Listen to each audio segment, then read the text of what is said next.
नमस्कार, आप देख रहे हैं डेन न्यूज खबरें आप तक और मैं हूं आपके साथ अंजलि मिश्रा। डेन न्यूज में आप सभी दर्शकों का स्वागत है। इस बुलेटिन की शुरुआत से पहले नजर डालते हैं आज के हेडलाइंस पर। श्रावणी मेले को लेकर बिस्फी के टीपीसी भवन में शांति समिति की बैठक हुई आयोजित। जिलाधिकारी ने विधि व्यवस्था बनाए रखने के दिए निर्देश।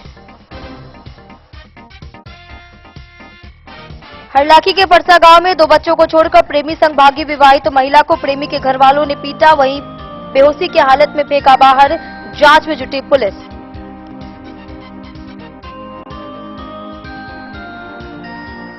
बिस्फी के गजबा गांव में 2 दियादनी के बीच हुई झड़प में जेठानी विभा देवी बुरी तरह से हुई जख्मी, सदर अस्पताल में है भर्ती।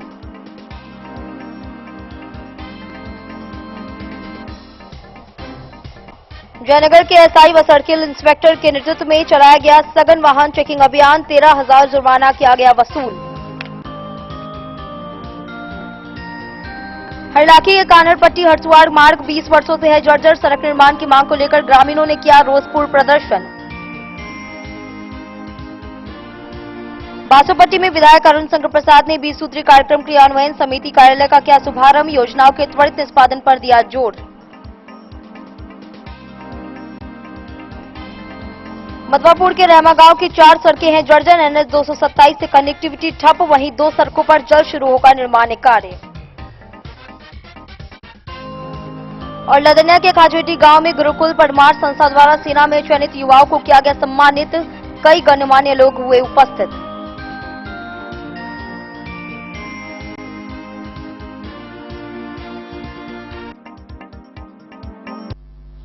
खबरें अब विस्तार से। बिस्फी प्रखंड के टीपीसी भवन में भैरवा श्रावणी मेला 2025 को लेकर शांति समिति की बैठक हुई। जिला पदाधिकारी आनंद शर्मा ने विधि व्यवस्था, सुरक्षा, सीसीटीवी, बैरिकेडिंग व अफवाहों पर निगरानी रखने की दिशा में आवश्यक दिशा निर्देश दिए। वहीं एसपी योगेंद्र कुमार ने सोशल मीडिया पर सतर्कता बरतने की बात कही। बैठक में विधायक, अधिकारीगण, समिति सदस्यगण समेत अन्य लोग मौजूद रहे। सोमवारी श्रावणी मेले के दौरान विधि व्यवस्था संधारण एवं इस अवसर पर सौहार्दपूर्ण वातावरण में मेला आयोजन को लेकर टीपीसी भवन बिस्फी में शांति समिति की बैठक आयोजित की गई। बैठक में जिलाधिकारी ने सर्वप्रथम विधायक एवं शांति समिति की सभी सदस्यों का स्वागत करते हुए कहा कि इस वर्ष श्रावण मास का शुभारंभ 11 जुलाई 2025 से होगा तथा श्रावणी पूर्णिमा एवं रक्षाबंधन का पर्व 9 अगस्त 2025 को मनाया जाएगा। इस वर्ष श्रावण मास में 4 सोमवारी पर्व मनाए जाएंगे। प्रथम सोमवारी 14 जुलाई 2025, द्वितीय सोमवारी 21 जुलाई 2025, तृतीय सोमवारी 28 जुलाई 2025 एवं चतुर्थ एवं अंतिम सोमवारी 4 अगस्त 2025 को मनाई जाएगी।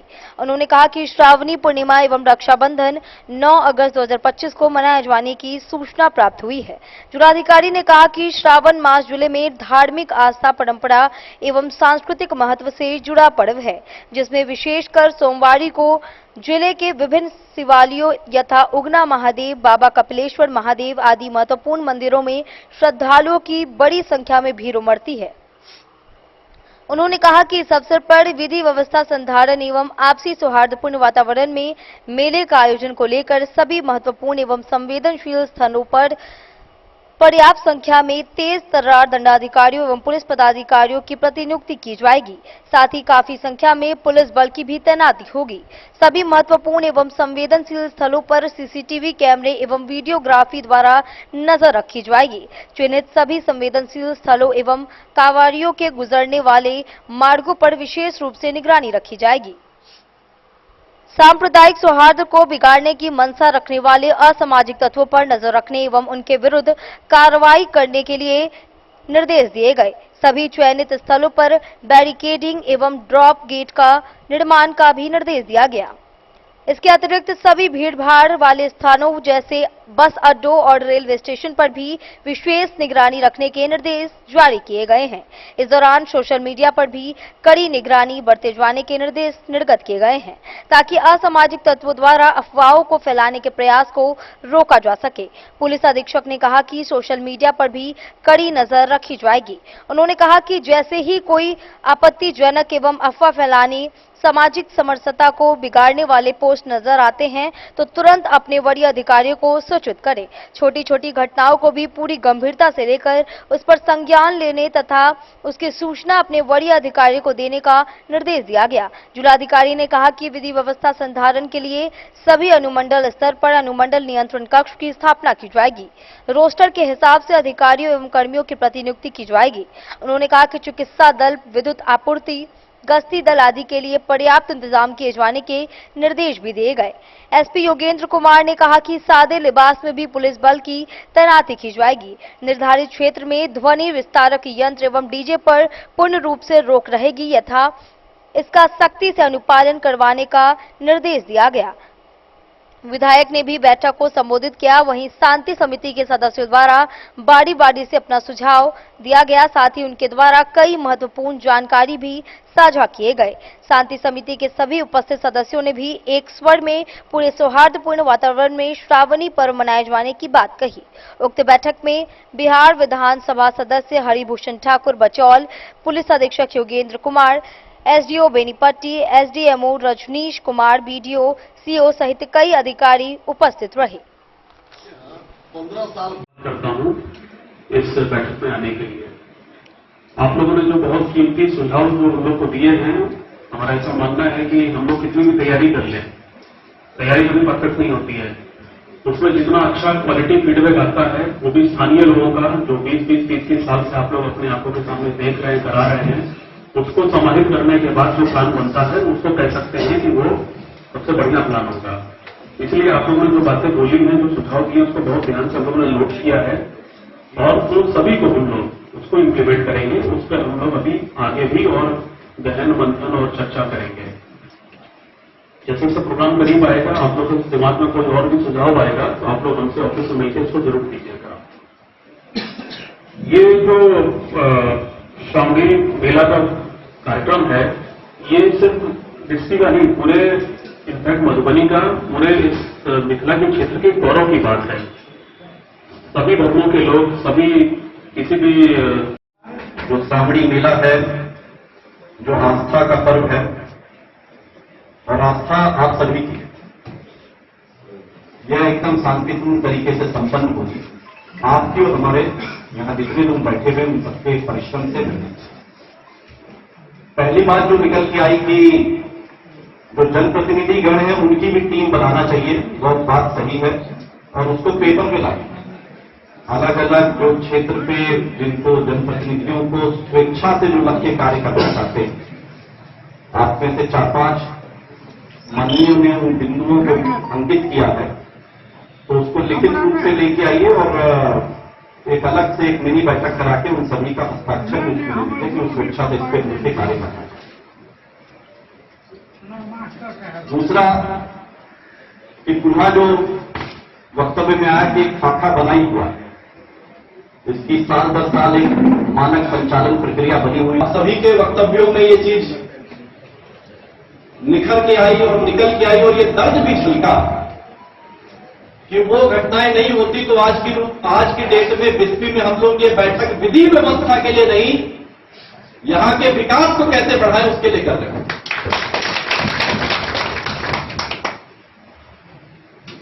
जो इतनी महत्वपूर्ण धरती है, बाबा तो प्रत्येक वर्ष की भांति मेला लगता है और जलाभिषेक होता है उगना महादेव का।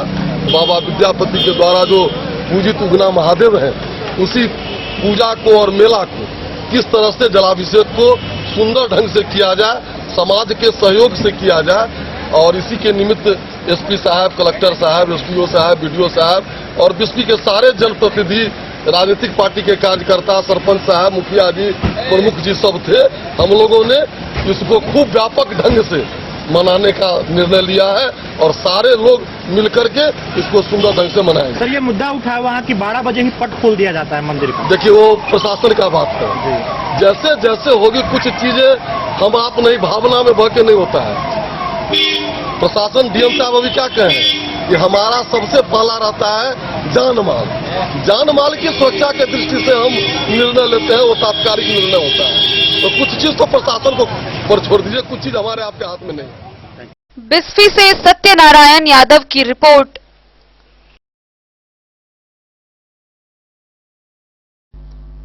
हरलाखी थाना क्षेत्र के बेता परसा गांव में एक शादीशुदा महिला को प्रेम करना महंगा पड़ गया। महिला नुजहत प्रवीण ने बताया कि उसकी शादी नेपाल में हुई थी, लेकिन वह गांव के प्रेमी साजिद उर्फ राजू के बहकावे में आकर 2 बच्चों को छोड़कर उसके घर चली गई। एक सप्ताह बाद प्रेमी के घर वालों ने उसे मार पीट कर बेहोशी की हालत में बाहर फेंक दिया। वहीं पुलिस इस मामले की जांच कर रही है। हरलाखी थाना क्षेत्र के बेता परसा गांव में प्यार मोहब्बत करना एक शादीशुदा महिला को महंगा पड़ गया। सीएससी गांव में इलाजरत जख्मी महिला नुजहत प्रवीण ने बताया कि उसकी शादी 8 वर्ष पूर्व नेपाल में हुई थी। शादी से पहले से गांव के ही मोहम्मद साजिद उर्फ राजू से प्यार का चक्कर चला रही थी। शादी के बाद 2 बच्चे भी हुए, लेकिन प्रेमी युवक पीछा छोड़ने का नाम नहीं ले रहा था। हर रोज महिला को शादी का झांसा देते गया, जिसके बहकावे में आकर महिला ने दोनों बच्चे को मायके में छोड़कर प्रेमी के घर चली गई। करीब 1 सप्ताह प्रेमी के घर रहने के बाद आरोपी युवक के घर परिवार वालों ने मारपीट कर बेहोशी हालत में घर के बाहर छोड़ दिया। ग्रामीणों ने महिला को सीएससी गुमगांव में भर्ती कराया, जहां से बेहतर इलाज के लिए चिकित्सक ने सदर अस्पताल मधुबनी रेफर कर दिया। थानाध्यक्ष अनूप कुमार ने बताया कि पुलिस पूरी मामले की तफ्तीश कर रही है। जांच उपरांत आगे की कार्रवाई की जाएगी। क्या मामला हुआ आपके साथ? जी, मैं उससे कुमारी से ही बात कर रही थी, तो वो मेरा माँ बाप जबरदस्ती से शादी करवा दिया। तभी मैंने बोला मैंने तुमसे शादी करूँगा। मैं बोली मेरे 2 बच्चे भी हैं। तो नहीं, कोई बात नहीं, मैं करूँगा तुमसे। आप वो ला करके 10 दिन घर में रख लिया, अब छोड़ दिया। तो मैं क्या करूँ? मैंने बच्चा को भी कर दिया। उसके लिए मैं मालूम है आपको, मैं अपने पति के साथ 3 साल से नहीं थी, उसी की वजह से बहुत रही होंगी उसके साथ। मैं अपने पति के साथ 2 साल रही होंगी, 8 साल में मैं 2 ही साल रहती हूँ, उसी के चक्कर में। वो बोला नहीं, उसके साथ कुछ भी नहीं करूँ, मैं तुमसे शादी करूँगा। अब मैं बच्चा को भी छोड़ दिया, मैं पति को भी छोड़, माँ बाप भी छूट गया। मैं अब कहाँ जाऊँगी? मेरा इसका इंसाफ दिलाइए। कौन है लड़का जिससे आप प्यार कर रहे थे? ये मोहम्मद राजू। ये प्यार जो है आपका कब से हुआ, कैसे संपर्क हुआ उससे और कब तक इनसे जी, मुलाकात मैं रही? पढ़ाई कर रही थी उसी टाइम से। मैं इसके बाद में दोनों आदमी साथ में पढ़ाई कर रही थी। इनसे आप आपस में मिलते उलते भी थे?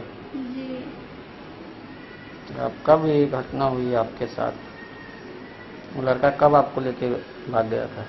जी, आम एतवार आएगा तो 15 दिन हो जाएगा। एतवार की रात में मैं निकली थी। उसके बाद 9-10 रोज हुआ तो बोला ठीक है, मैं शादी कर तलाक ले लो, मैं शादी कर लूँगा। उसकी माँ भी बोली, उसका अब्बू भी बोले, उसके भैया भी बोले, उसके चाचा और बेटा उटा से मैंने हमको सब बोल करके बोले तलाक लेकर। हम बोले ठीक है, तलाक में लेकर आऊँगा। उसके बाद मैं आई हूँ तो सब मार पीट करके पिछवाड़ा में फेंक दिए हुए। तलाक देकर वहाँ से आ गई आप इसके साथ? नहीं, वो बोला कि मैं तलाक नहीं दूंगा, तुम उसके साथ भागेगा, तुम समझो। अच्छा, आप उसको छोड़ के, आप अपने पति को छोड़ के चले आई है इस लड़का के पास। अभी लड़का जो है रखने से इनकार कर ये रहा है। दूसरी जगह रखे हुआ था, वही लड़का बोला कि वहीं से फोन करके बोलो उसको। तब वो बोला है कि तुम भागी तो तुम समझो, मैं किस लिए तलाक दूँ। अच्छा, इस लड़का के साथ कितना दिन पहले भागी थी और कितना दिन रही है उसके साथ में अभी? जी, मैं तारीख तो नहीं बता सकती, लेकिन एतवार को मैं भागी थी। मैं बोली ना उसके घर में 10 रोज रही। उसके घर में? जी, या 4 दिन हुआ है, दूसरी जगह वो रख दिए हुए थे। बात भी बहुत अच्छा कर रहे थे, रात से बात नहीं हुई। अब आज क्या हुआ घटना?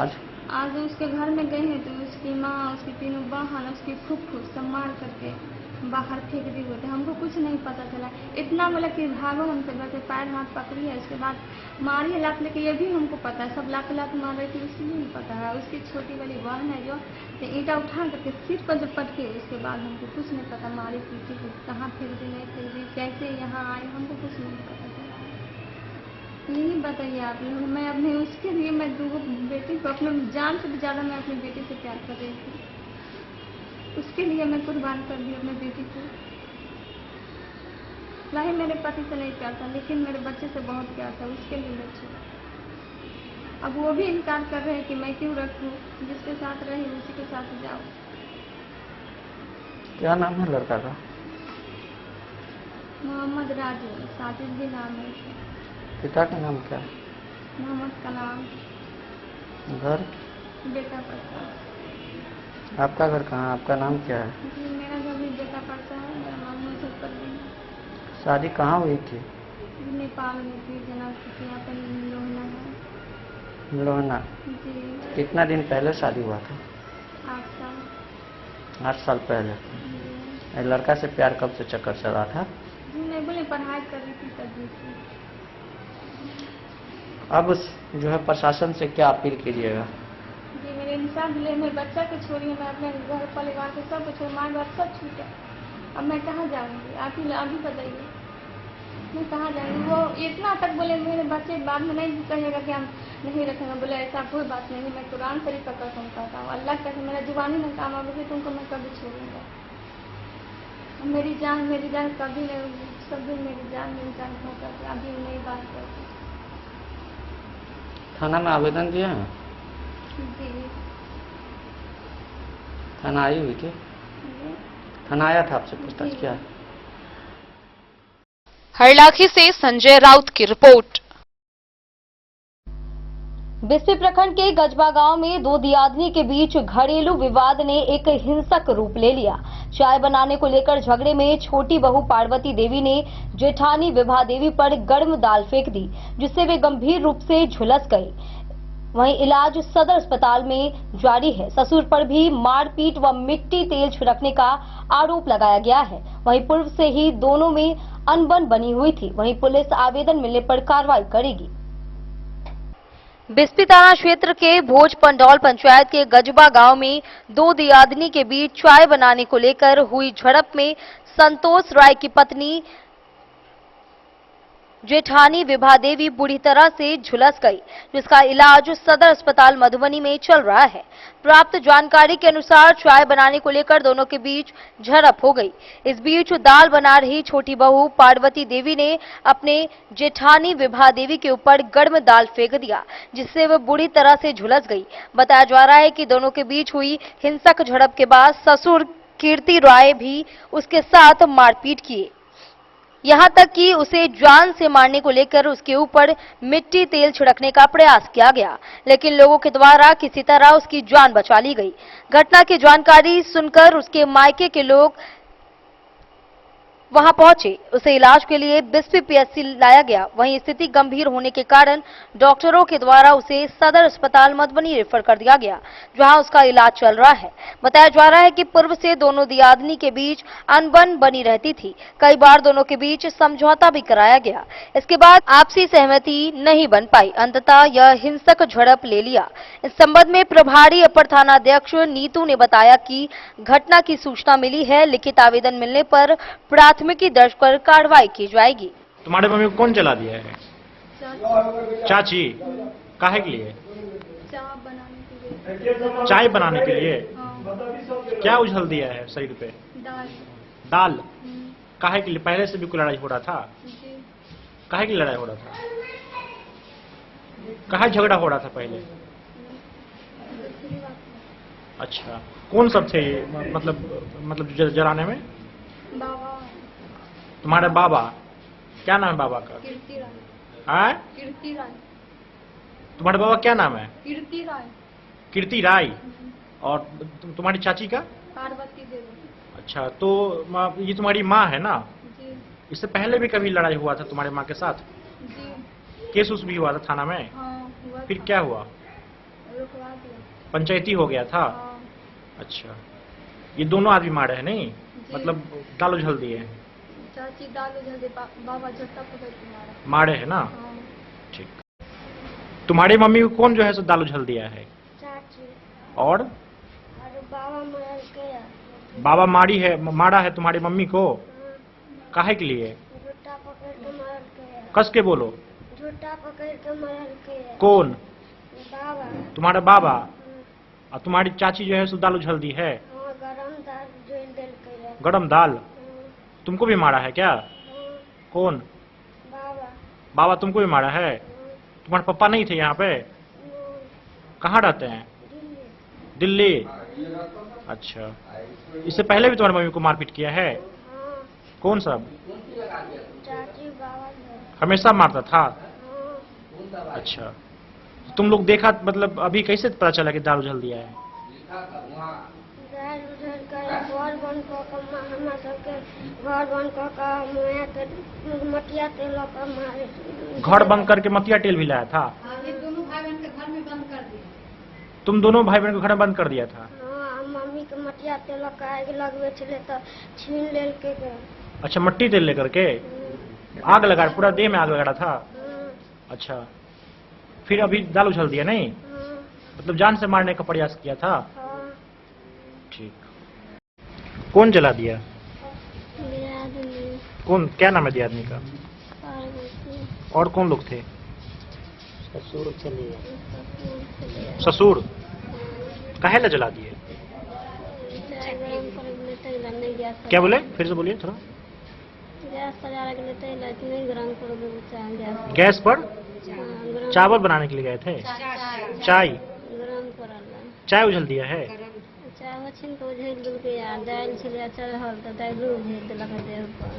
दियादनी और ससुर? अच्छा, क्या नाम है दियादनी का? ससुर का क्या नाम है? घर कहाँ है?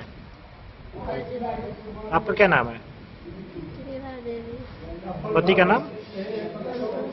पहले से कोई विवाद चल रहा था आपस में? हाँ, बहुत दिन से। पहले से कुछ झगड़ा चल रहा था? बहुत दिन से चल रहा था। मारपीट भी किया था? थाना में कोई आवेदन दिए थे इससे पहले? केस उस हुआ था? हैं? अच्छा, पंचायती में गलती मान लिया था नहीं? बिस्फी से सत्यनारायण यादव की रिपोर्ट। जयनगर में सर्किल इंस्पेक्टर संजय कुमार सिंह व एसआई मोनिका कुमारी के नेतृत्व में सघन वाहन चेकिंग अभियान चलाया गया। इस दौरान शहीद चौक समेत कई स्थानों पर जांच कर हेलमेट, ड्राइविंग लाइसेंस, इंश्योरेंस व प्रदूषण कागजात नहीं होने पर करीब 1 दर्जन बाइक चालकों से 13,000 रुपए जुर्माना वसूल किए गए। वहीं पुलिस ने सीमावर्ती क्षेत्र में लापरवाह वाहन चालकों पर कार्रवाई तेज कर दी है। वरीय अधिकारियों के निर्देश पर रविवार को सर्किल इंस्पेक्टर संजय कुमार सिंह के नेतृत्व में जयनगर थाना एसआई मोनिका कुमारी समेत अन्य पुलिस बलों के सहयोग से थाना क्षेत्र के शहीद चौक समेत कई जगहों पर सघन वाहन चेकिंग अभियान चलाया गया। थानाध्यक्ष अमित कुमार ने बताया कि वाहन चेकिंग अभियान में करीब 1 दर्जन बाइक चालक से करीब 13,000 रुपए जुर्माना वसूल किए गए। थानाध्यक्ष ने बताया कि वरीय अधिकारियों के निर्देश पर पुलिस पदाधिकारी के सहयोग से वाहन चेकिंग अभियान चलाया गया है। बाइक चालकों से हेलमेट के साथ ड्राइविंग लाइसेंस, इंश्योरेंस एवं प्रदूषण कागजात नहीं रहने पर जुर्माना वसूल किए गए हैं। आपको बता दें कि सीमावर्ती थाना क्षेत्रों में वाहन चालक लोकल का धौंस दिखाकर बिना कागजात के वाहन चलाते हैं, जिस कारण अधिकांश जगहों पर बाइक दुर्घटनाग्रस्त होने के साथ बेतरतीब बाइक को लगाया जाता है।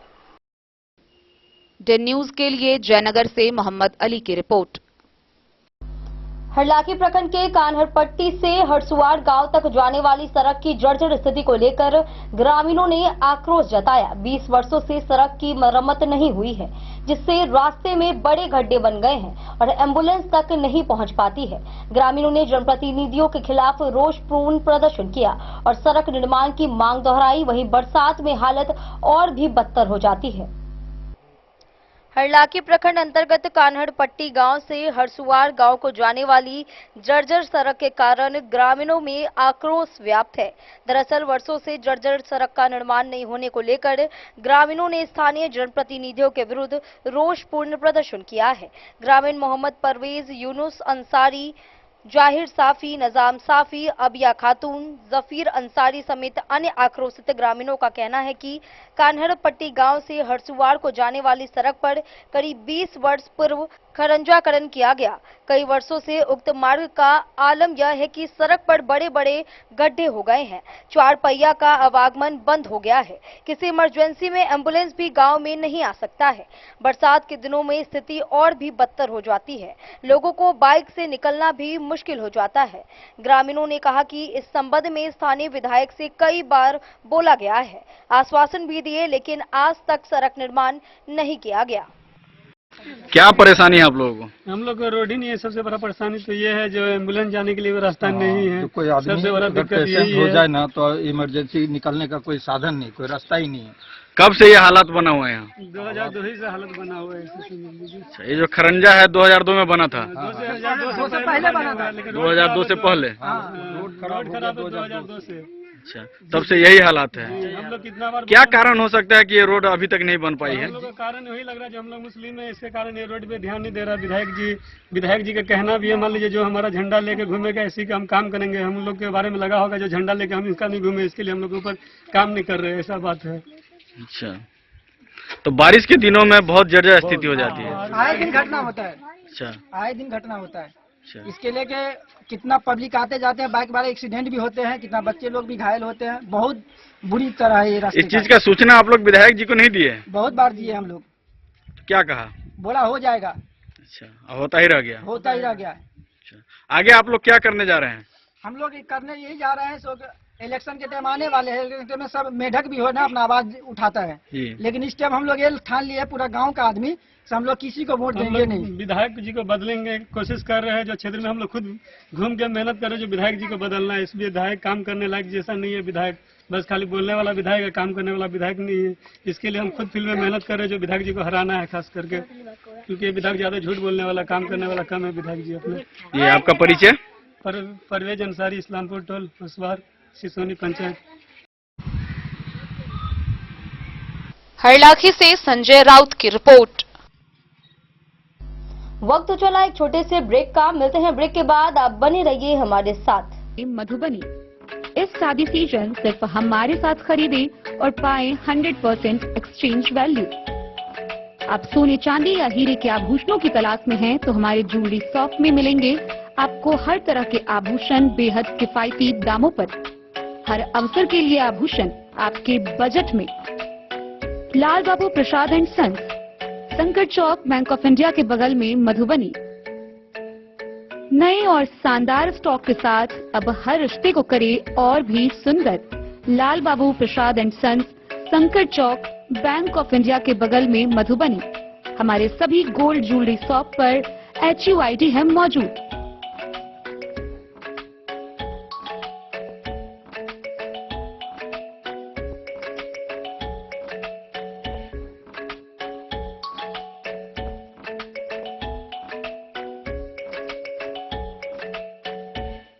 ट्रेंड के इस जमाने में क्या आप भी चाहते हैं स्टाइलिश और फैशनेबल कपड़े? क्या आप अपने लुक को अपग्रेड करना चाहते हैं?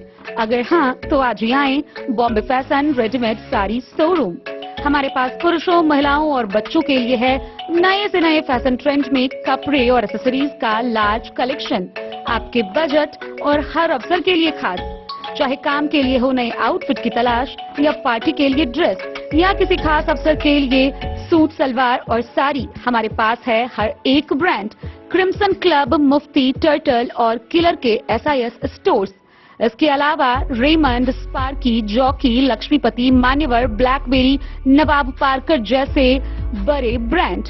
तो देर किस बात की, आज ही आए बॉम्बे फैशन साड़ी एवं रेडीमेड शोरूम। हमारा पता है महिला कॉलेज रोड, मधुबनी।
लाल बाबू ज्वेलर्स, बासोपट्टी में विधायक अरुण शंकर प्रसाद ने 20 सूत्री कार्यक्रम क्रियान्वयन समिति के अध्यक्ष और उपाध्यक्ष कार्यालय का उद्घाटन किया। उन्होंने कहा कि समिति आमजन की समस्याओं के समाधान हेतु बनाई गई है। सरकार की योजना है कि विकास योजनाएं प्रखंड स्तर तक पहुंचे। वहीं मौके पर बीडीओ अजीत कुमार सहित कई जनप्रतिनिधि मौजूद रहे।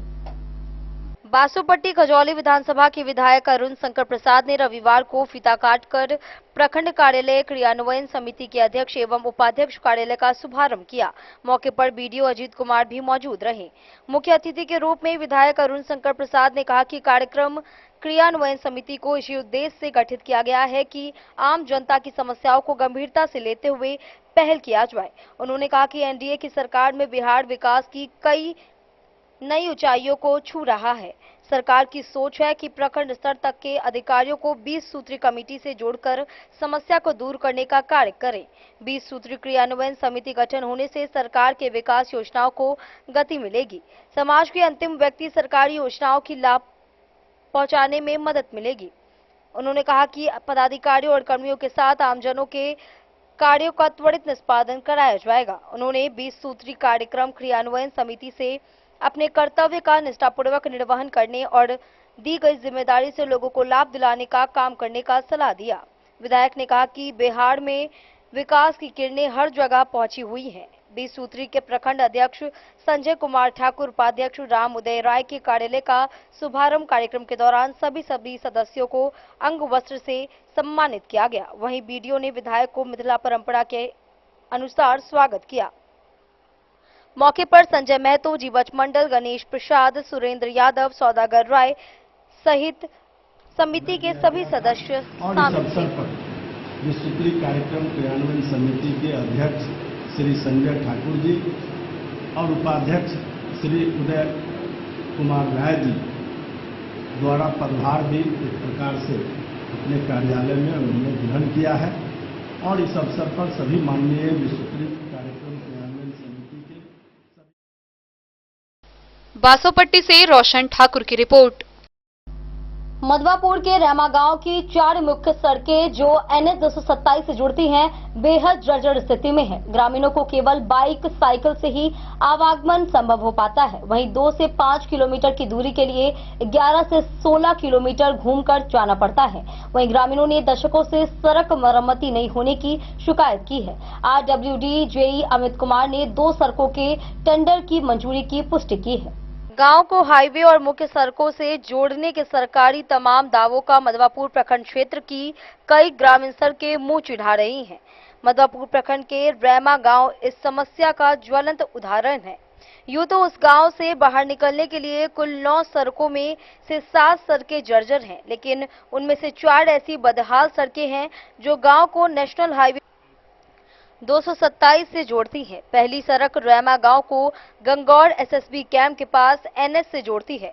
दूसरी सड़क रेमा को गंगौर हाई स्कूल के पास NH से जोड़ती है। वहीं तीसरी सड़क पचगछिया कमतौल गांव के पास रेमा गांव को NH से जोड़ती है। इसी प्रकार चौथी सड़क रेमा को फुलहर से NH से जोड़ती है। इन चारों सड़कों की हालत इतनी बदतर है कि अगर बाइक या साइकिल का साधन छोड़कर बात करें तो अन्य किसी वाहन से नेशनल हाईवे 227 पर जाना संभव नहीं है। रेमा गांव से चारों सड़कों के माध्यम से 2 से 5 किलोमीटर की दूरी पर हाईवे है, फिर भी वहां सवारी से पहुंचने के लिए 11 से 16 किलोमीटर से अधिक की दूरी तय करनी पड़ती है। पूर्व मुखिया जीवच पासवान, निरंजन पासवान, पंसद शिव कुमार शर्मा, ग्रामीण नन्नू ठाकुर सहित कई लोगों ने समस्या की पुष्टि करते हुए कहा कि इन सड़कों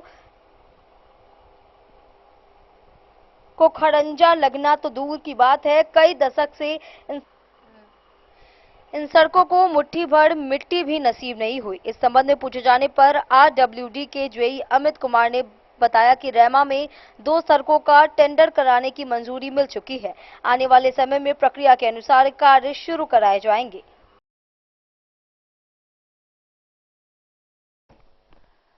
द न्यूज के लिए मधवापुर से SK दीपक की रिपोर्ट। लदनिया प्रखंड के खोजा संस्कृत कॉलेज में गुरुकुल परमार संस्था द्वारा सेना में चयनित युवाओं का सम्मान समारोह आयोजन किया गया। आर.के. रंधावा व शिवम पार्थ के नेतृत्व में आयोजित इस कार्यक्रम में पंचायत प्रतिनिधि, शिक्षक एवं ग्रामीण शामिल हुए। संस्था द्वारा युवाओं को सेना, पुलिस व अन्य सेवाओं हेतु प्रशिक्षण दिया जाता है। लदनिया प्रखंड के खोजा पंचायत के खाजेडी गांव स्थित लक्ष्मेश्वर झा जनता संस्कृत कॉलेज प्रांगण में रविवार को गुरुकुल परमार संस्था के द्वारा सम्मान समारोह का आयोजन किया गया। समारोह में प्रशिक्षण प्राप्त करने के बाद सेना में योगदान करने वाले सेना के जवानों को सम्मानित किया गया। संस्था के निदेशक आर.के. रंधावा व शिवम पार्थ के संयुक्त तत्वाधान में आयोजित कार्यक्रम में खोजा पंचायत के मुखिया प्रहलाद राय, सरपंच बेचन चौधरी, पंचायत समिति सदस्य नागेंद्र यादव, शिक्षक रंजीत कुमार यादव, बिंदेश्वर यादव, जयप्रकाश यादव समेत अन्य लोग मौजूद थे। निदेशक आर.के. रंधावा ने बताया कि संस्था के द्वारा देश की सुरक्षा का जज्बा रखने वाले छात्र व छात्राओं को फिजिकल प्रशिक्षण दिया जाता है। संस्था से प्रशिक्षण प्राप्त दर्जनों छात्रों ने सेना में योगदान करने पर संस्था के द्वारा अतिथियों के हाथों सम्मानित किया गया, जिसमें भारतीय सेना में योगदान देने वाले जवानों में कमलेश कुमार झा, चंदन कुमार, रमेश कुमार, भुवनेश्वर कुमार समेत अन्य लोग मौजूद थे। उन्होंने बताया कि गुरुकुल परमार संस्था का उद्देश्य देश की सुरक्षा का जज्बा रखने वाले युवाओं को प्रोत्साहित करना है। भारतीय सेना, Agniveer, Bihar police, SI, SSC, GD एवं आरपीएफ भर्ती हेतु ग्रामीण क्षेत्रों के छात्रों को सही स्थान नहीं मिल पाता है। गुरुकुल परमार्थ के द्वारा ग्रामीण क्षेत्रों में युवाओं को सेना समेत अन्य देश सेवा में भर्ती हेतु फिजिकल प्रशिक्षण दिया जाता है, जिसका नतीजा है कि दर्जनों छात्र सेना में भर्ती हुए हैं। डे न्यूज के लिए जयनगर से मोहम्मद अली की रिपोर्ट। मधवापुर के साहर घाट की नैन्सी ने नीट परीक्षा में 15,238वां ऑल इंडिया रैंक हासिल कर क्षेत्र का नाम रोशन किया है। उन्होंने तीसरे प्रयास में पटना में रहकर स्वाध्याय से सफलता पाई है। उनके पिता दवा व्यापारी हैं और परिवार के 2 अन्य सदस्य भी नीट पास कर चुके हैं। नैन्सी ने 2020 में मैट्रिक में 81% और 2022 में इंटर में 82% अंक प्राप्त किए। मधवापुर प्रखंड के साहर घाट की नैन्सी ने नीट परीक्षा पास कर इलाके का नाम रोशन किया है। उसने ऑल इंडिया लेवल पर 15,238वां रैंक हासिल किया है। उसने यह परीक्षा देने का पहला और दूसरा प्रयास कोटा के प्राइवेट इंस्टीट्यूट से पढ़कर किया था, जबकि तीसरा सफल प्रयास पटना में रहकर बिना किसी इंस्टीट्यूट के स्वाध्याय कर किया। नैन्सी के पिता मनीष गुप्ता दवा के थोक विक्रेता और मां रंजना गुप्ता व दादी सविता गुप्ता गृहिणी हैं। नैन्सी की बड़ी बहन प्रतिभा और बड़ा भाई आयुष गुप्ता ने भी वर्ष 2023 में नीट की परीक्षा पास की। 2 वर्षों के भीतर एक ही परिवार के 3 संतानों को नीट परीक्षा पास करने को लेकर अभिभावकों में खुशी का माहौल है।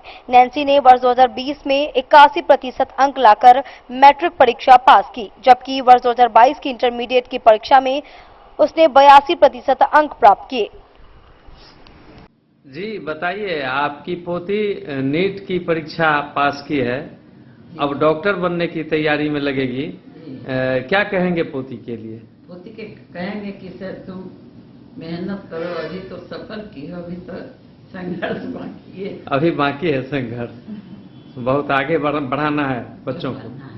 आपकी पहली पोती ने भी नीट की परीक्षा, 2 पोती आपकी डॉक्टर बनने के लिए चली है। कैसा लग रहा है? अच्छा, एक पोता भी गया है उसमें। अच्छा, एक पोता भी गया है। बड़ा लड़का। वाह, अच्छा, आपके बड़े लड़के का पोता।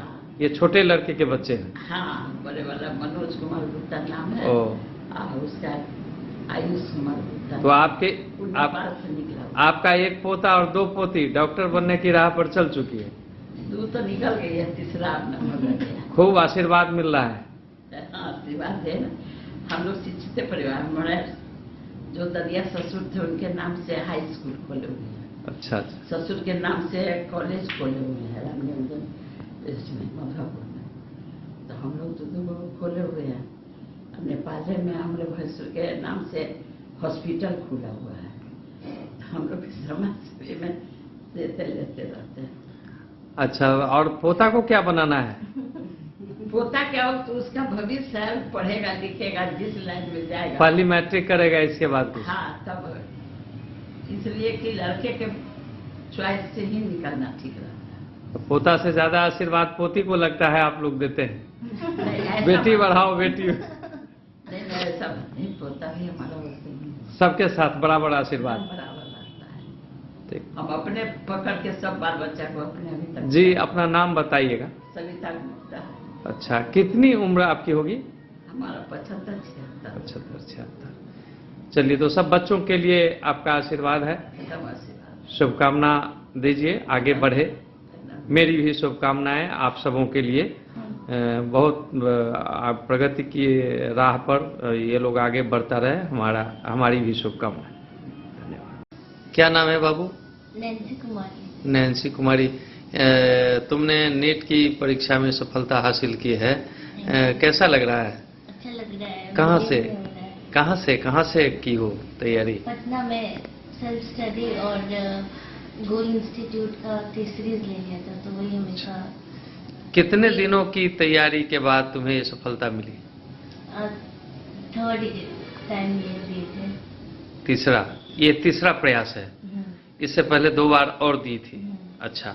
लास्ट ईयर वो हो नहीं पाया, कट ऑफ बहुत हाई चला गया। अच्छा, तो तीसरी बार में तुमने ये हासिल किया। क्या है डेट ऑफ बर्थ तुम्हारा? 5 मई 5 मई 2004। अच्छा, तो ये नीट की परीक्षा कितना रैंक मिला है? 15,000। किस लेवल पर, मतलब बिहार लेवल या all India level? All India level में 15,000। बताओ आगे क्या करना है? अब वही काउंसलिंग। कॉलेज अलॉट हुआ है कि नहीं? अभी तो 15 डेज। अभी काउंसलिंग होगा। कब तक कॉलेज अलॉट होगा? कब तक कॉलेज मिलेगा? अभी 15 दिन के बाद काउंसलिंग होगा ना, फिर कॉलेज मिलेगा। उसके बाद पता चलेगा कहाँ काउंसलिंग होगा, ये अभी पता नहीं है। अच्छा, क्या ये सफलता के लिए यश किसको दोगी? मेरी दादी का सपना था, पापा का। दादी का, पापा का। क्या नाम है पापा का? मिस्टर मनीष कुमार। अच्छा, और क्या करते हैं? दवा का दुकान है। दवा की दुकान है। और माँ क्या करती है? मेरी मम्मी हाउस वाइफ है। नाम बताओ। रंजना गुप्ता। रंजना गुप्ता। तो तुम कितने भाई बहन हो? 2 बहन 1 भाई। अच्छा, और क्या करते हैं तुम्हारे भाई बहन? बहन सेकेंड ईयर में MBBS की, और मेरा भाई अभी 8th क्लास। अच्छा, बहन भी नीट कंप्लीट की है। कब की हो? वो 23rd में। तब दोनों बहन डॉक्टर बन जाओगी क्या? हाँ। चलो, तो और भाई क्या करता है? भाई मेरा 8th क्लास में। 8th क्लास में है। चलो, भाई के लिए बोलो, क्या प्रेरणा दोगी? तुम दोनों बहन तो डॉक्टर के लाइन में चली गई, भाई के लिए क्या बोलोगी? भाई के लिए कि वही हार्ड वर्क। उसको भी डॉक्टर बनाना है या इंजीनियर क्या बनाना है? उसका जो मन करे। अभी 10th में जाएगा तो। अच्छा, अभी इच्छा जाहिर नहीं की है उसने। अभी तो ये भी सब देख रहा है, तमाशा भी सीख रहा है। हाँ। चलो, तो क्या कहना चाहोगी अपने साथियों के लिए? कि हार्ड वर्क करते रहे, रिवीजन टाइम पे मतलब जरूरी है। ये रिवीजन, रेगुलर क्लासेस करें, सारा नोट्स वगैरह कंप्लीट करके रिवीजन, क्वेश्चन प्रैक्टिस खूब करें। अब से तो और भी टफ वगैरह आएंगे, तो हर टाइप का क्वेश्चन करना चाहिए। अच्छा, मैट्रिक कब की तुमने? 10th क्लास 2020 में। कितना परसेंट था मार्क्स? 81%। उसके बाद 12th में जी 12th में 22nd में किए, और उसमें भी 82% थे। उसके बाद नीट की तैयारी करने लगे। चलो, धन्यवाद जी। अपना नाम बताएंगे?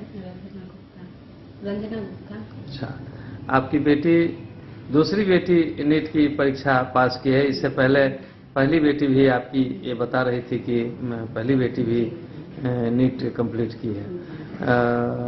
क्या लगता है कि किसकी प्रेरणा से आप लोग इसको बहुत अच्छा लगा? सब पूर्वज का आशीर्वाद है। अच्छा, अपने से बड़ों का सबका आशीर्वाद है। और आपके एक छोटे बच्चे भी हैं, उसकी भी कोई इच्छा है या किस लाइन में भेजना चाहते हैं? नहीं, अभी तो पढ़ रहा है। अभी पढ़ रहा है, अभी डिसीजन नहीं है। अच्छा, तो क्या इसके फ्यूचर के लिए और कुछ आगे के लिए भी सोचा है, या सिर्फ MBBS करवाना है, या कुछ और आगे करेगी? ऐसा कुछ प्लान नहीं है? नहीं, अभी तो पढ़ रही है, आगे देखती तरह आगे बढ़ती रहे। ठीक। और समाज की सेवा में लगी रहे। क्या कहेंगे अपने और अन्य बच्चों के लिए, परिवार के और अन्य बच्चों के लिए क्या कहेंगे, कुछ संदेश दीजिए। इसी तरह सब पढ़े लिखे और अपना माँ बाप का नाम रोशन करें। धन्यवाद। द न्यूज के लिए मधवापुर से एसके दीपक की रिपोर्ट।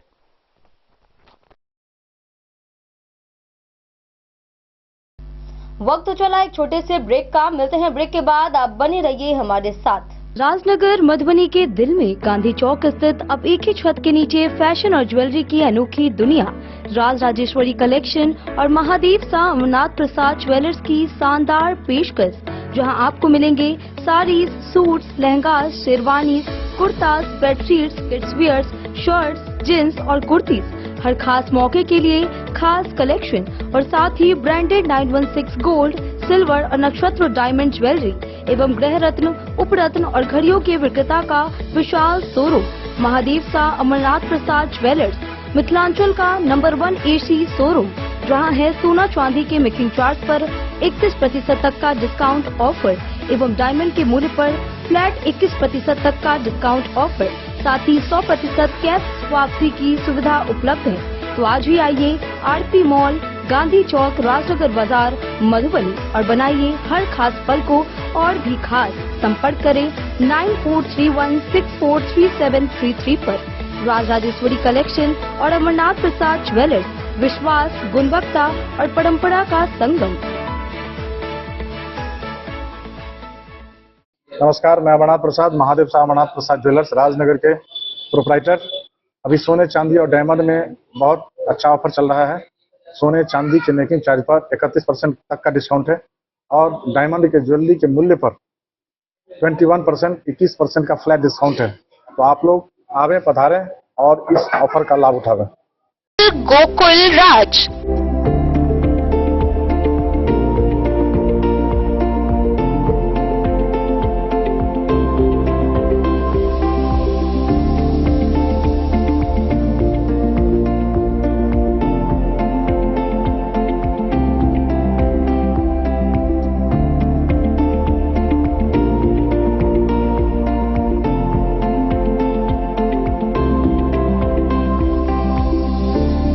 शहर के भीड़ भाड़ से दूर, शांति और सुकून से भरे वातावरण में मधुबनी शहर के लहरियागंज वार्ड नंबर 1 में पूरे मिथिलांचल क्षेत्र का सबसे भव्य होटल, होटल गोकुल राज।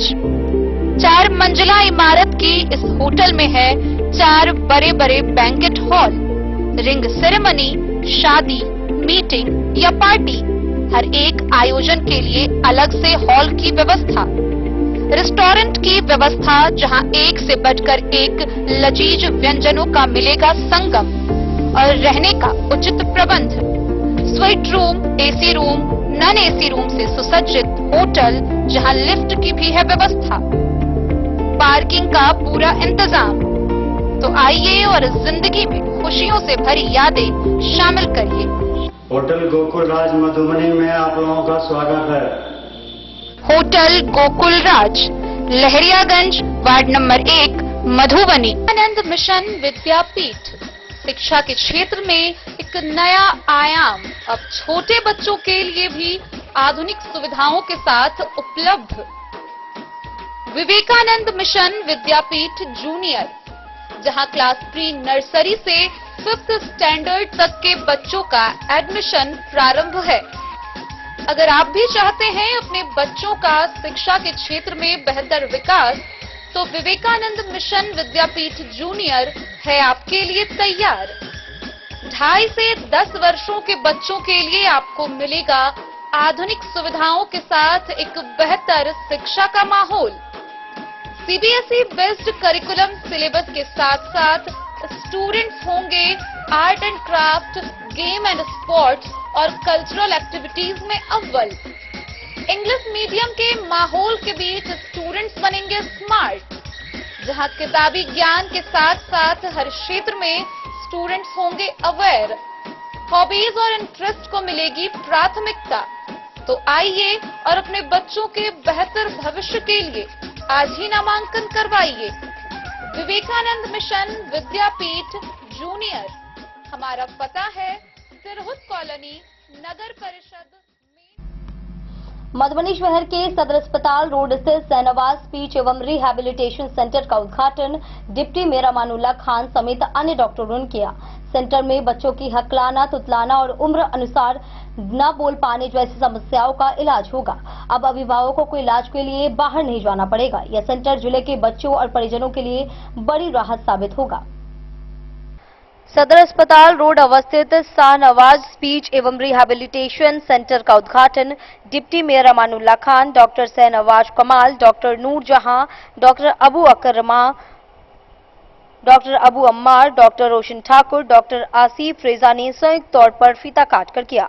मौके पर डॉक्टर शाहनवाज कमाल ने बताया कि स्पीच एवं रिहैबिलिटेशन सेंटर खुलने से मधुबनी और आसपास के क्षेत्र में रहने वाले अभिभावकों को अब अपने बीमार बच्चों के लिए बाहर जाने की जरूरत नहीं होगी। बच्चों में हकलाना, तुतलाना, उम्र के हिसाब से नहीं बोलना, नजर नहीं मिलाना जैसी कई समस्याएं आम हैं, जिन्हें अभिभावक समझ नहीं पाते हैं और कई बार नजरअंदाज कर देते हैं, जिससे बच्चों का पूर्ण विकास प्रभावित होता है।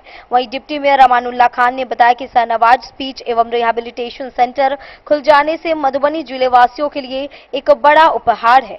उन्होंने कहा कि बच्चों में हकलाना, तुतलाना और उम्र के हिसाब से नहीं बोलने वाले बच्चों के परिजनों की परेशानी बढ़ जाती थी और बच्चों के इलाज के लिए बाहर जाना पड़ता था, परंतु शाहनवाज स्पीच एवं रिहैबिलिटेशन सेंटर खुल जाने से वैसे परिजन को अब बाहर जाने की जरूरत नहीं होगी। शाहनवाज स्पीच एवं रिहैबिलिटेशन सेंटर में बच्चों का इलाज हो जाएगा। इस अवसर पर डॉक्टर वसी अंजुम, मोहम्मद निहाल कमाल, मास्टर जावेद कमाल, प्रोफेसर शाहिद कमाल, आसिफ कमाल, मोहम्मद इजराइल, मोहम्मद फैयाज, इकबाल अकरम सहित बड़ी संख्या में लोग मौजूद रहे।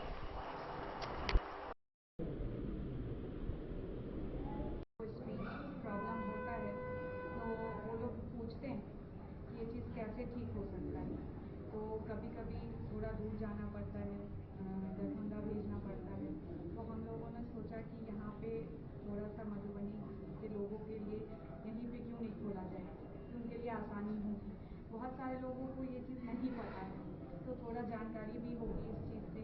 बहुत सारे बच्चे ट्रीट नहीं हो पाते हैं ना जानकारी की वजह से, तो ये कुछ नया है तो वो समझ में आएगा तो बच्चे भी ट्रीट हो पाएंगे।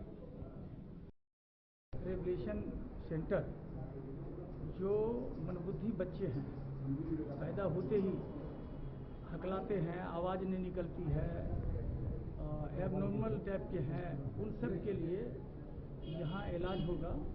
ये मधुबनी वासी के लिए, मिथिला वासी के लिए खुशी की खबर है, क्योंकि ये सेंटर मधुबनी में नहीं था। दरभंगा, पटना लोग अपने बच्चों को ले जाया करते। आज उस समस्या का डॉक्टर शाहनवाज ENT ने समाधान कर दिया। तो आज ये जो उद्घाटन हुआ है इस क्लिनिक का, तो इसमें आप ये समझ लीजिए इस सेंटर में जो बच्चे बीमार हैं, कम सुनते हैं, हकलाते हैं या फिर एबनॉर्मल टाइप के हैं, उन सबको यहाँ आने के बाद कामयाबी मिलेगी। जैसे आम बच्चा है वैसे स्थिति पैदा हो जाएगी, क्योंकि उनके साथ सारा इंतजाम है, पूरा इक्विपमेंट है, खिलौना है, पेंसिल है, कूदने का है, खेलने का है, माने उस तरह से उसको टास्क दिया जाएगा, वो करेंगे और फिर गार्जियन उसको ले जाएंगे। और ये बहुत महंगा भी नहीं है, एक मुनासिब जो एक मेंटेनेंस होता है उसके हिसाब से ये है। इसलिए जिनके बच्चे, एक तो हम अल्लाह ताला से दुआ करेंगे, ईश्वर से दुआ करेंगे कि बच्चे हों तो तंदुरुस्त हों, अच्छे हों। लेकिन भाई जी हम संसार में हैं, तरह तरह के लोग हैं, अपाहिज पैदा होते हैं, अंधे पैदा होते हैं, गूंगे बहरे पैदा होते हैं, सब तरह के, ये तो अल्लाह का निजाम है, ईश्वर का निजाम है। तो हम लोग ये मानते हैं कि जिनके बच्चे ऐसे हैं और वो तंदुरुस्त भी हैं या कम तंदुरुस्त हैं और वो एबनॉर्मल हैं या जहन से कमज़ोर हैं या हकलाते हैं, बोलने में कमी है, सुनने में कमी, उन सब का यहाँ ट्रीटमेंट होगा और बहुत कायदे से होगा और बहुत कामयाब होगा। एक बार मिथिला वासी को मौका देना चाहिए, मधुबनी वासी को मौका देना चाहिए। बहुत बहुत शुक्रिया।